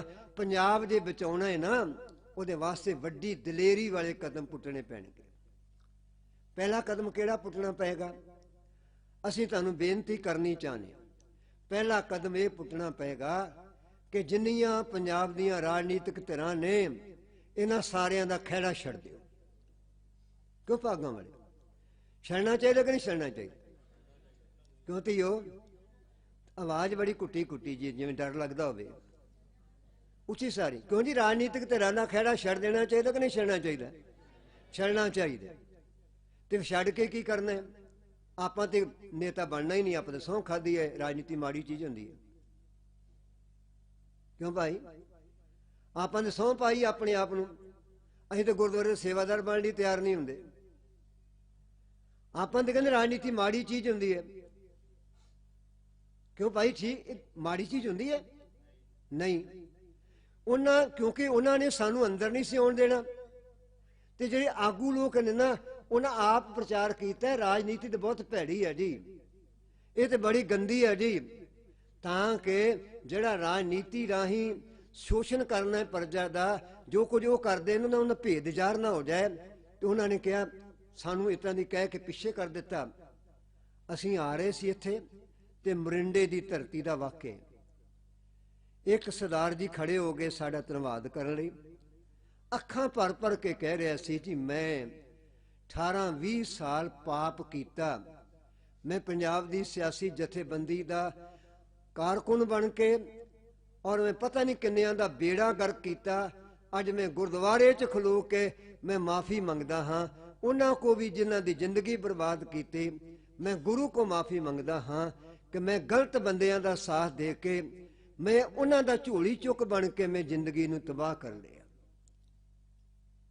ये साढ़े गुरुद्वारे का वाक्य है, जिथे साहिबजादियां ने थोड़ा जिहा समा आके रुके सन ते उतों लै अगे फतेहगढ़ साहब लैके गए सन। अज सानू अपने अंदर झात मारनी पैगी। राजनीतिक लोगों नूं रद्द कीते तो बगैर, धड़े नूं रद्द कीते तो बगैर गल नहीं बननी। ये आपां सारे मनदे, अज दी तरीक सानू स्वीकार है, पर काम कौन करेगा? काम करने दे लई गुरु नानक सच्चे पातशाह की बाणी तो सिर लैनी पैगी। अपने हथीं अपना, अपने हथीं अपना, आपे ही काज सवारी। अच्छा हथ खड़े करो, किहड़े किहड़े वीर पिंडां चों इत्थे आए हुए ने, जिहड़े पिंडां चों इत्थे आए ने, शाबाश। हुण अगली गल है कि पिंड जिउंदे रखने ने कि मार देने? आपां जिउंदे रखने आ।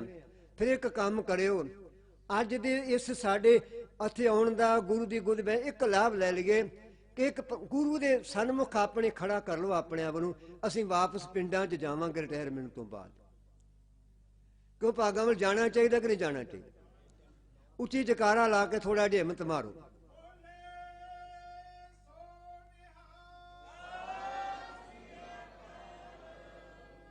ਇਸ ਕਰਕੇ ਵੀ ਪੰਜਾਬ ਜਿੰਦਾ ਰੱਖਣਾ ਤੇ ਸਾਨੂੰ ਪਿੰਡਾਂ 'ਚ ਪਰਤਣਾ ਪਏਗਾ।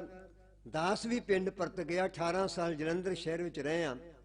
2002 तो जाके पिंड विच जिथे कभी जिंद बचपन च असीं छन थले कटिया सी, प्यो ने छन पा, जिथे गुड़ वाला चुंबा हुंदा सी उहदे छन पई सी, बापू ने पाई सी।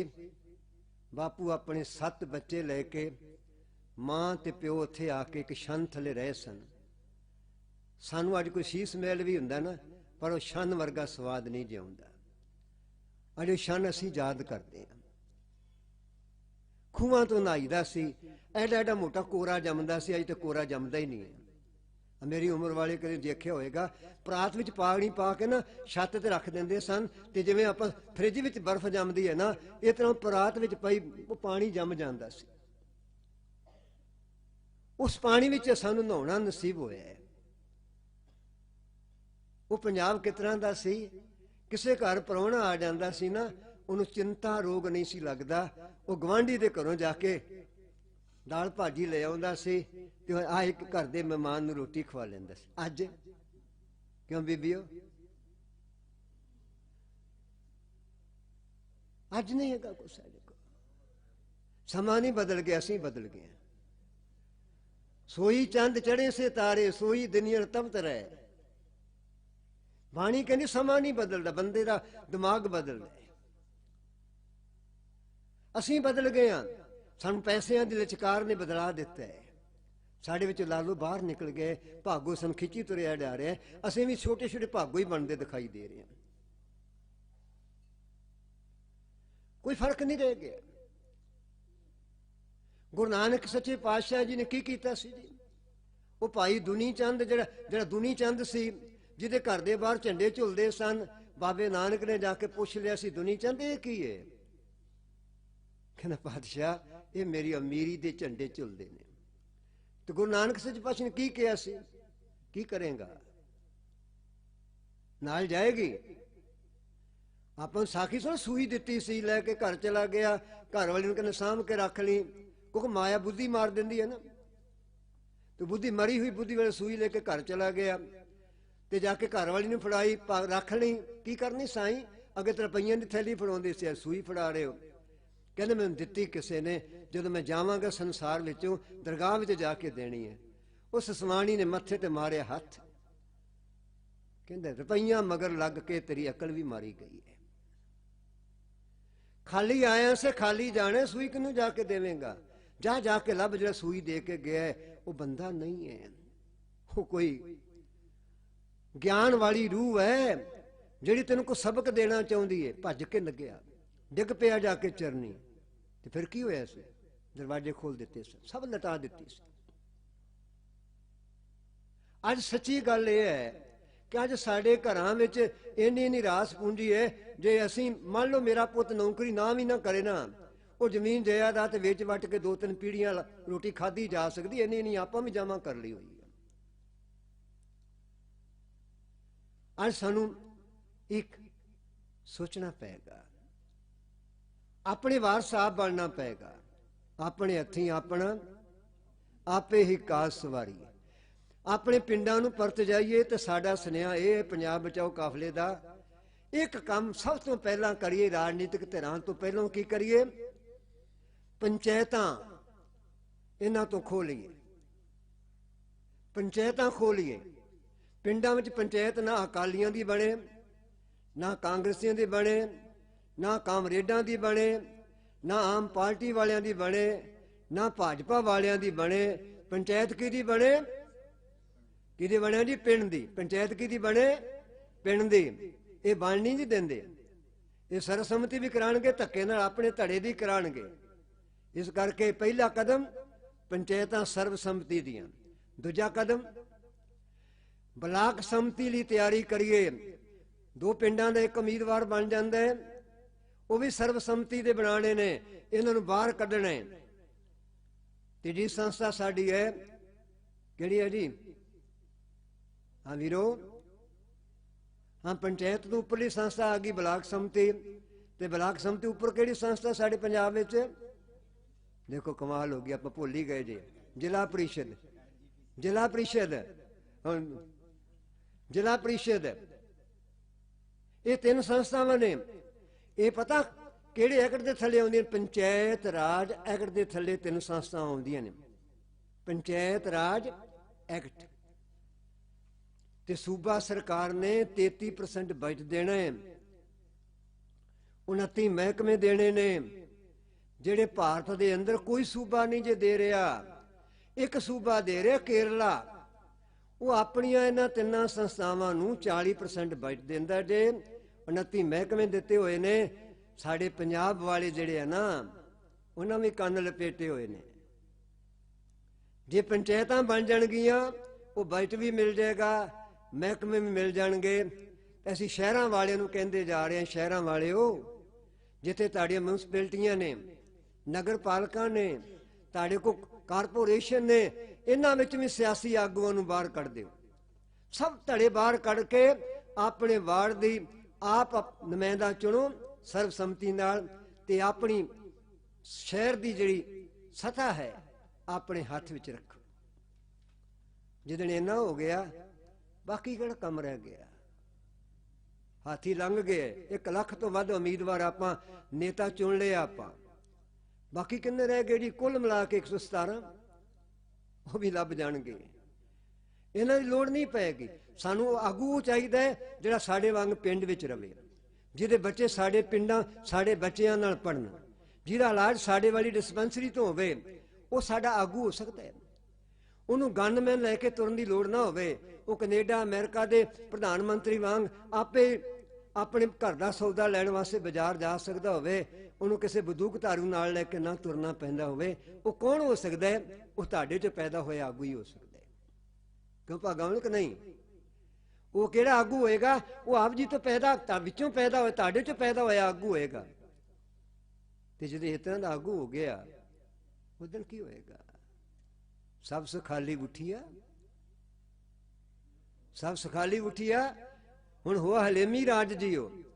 ਫਿਰ ਉੱਥੇ ਹਲੇਮੀ ਰਾਜ ਜਿਹੜਾ ਹੈ ਨਾ, ਉਹਦੀ ਸਥਾਪਨਾ ਹੋਏਗੀ। ਤੇ ਕੱਲਾ ਪੰਜਾਬ ਵਿੱਚ ਹੀ ਨਹੀਂ ਹੋ ਸਕਦਾ, ਇਹ ਸਾਰੇ ਸੰਸਾਰ ਵਿੱਚ ਵੀ ਹੋ ਸਕਦਾ ਹੈ।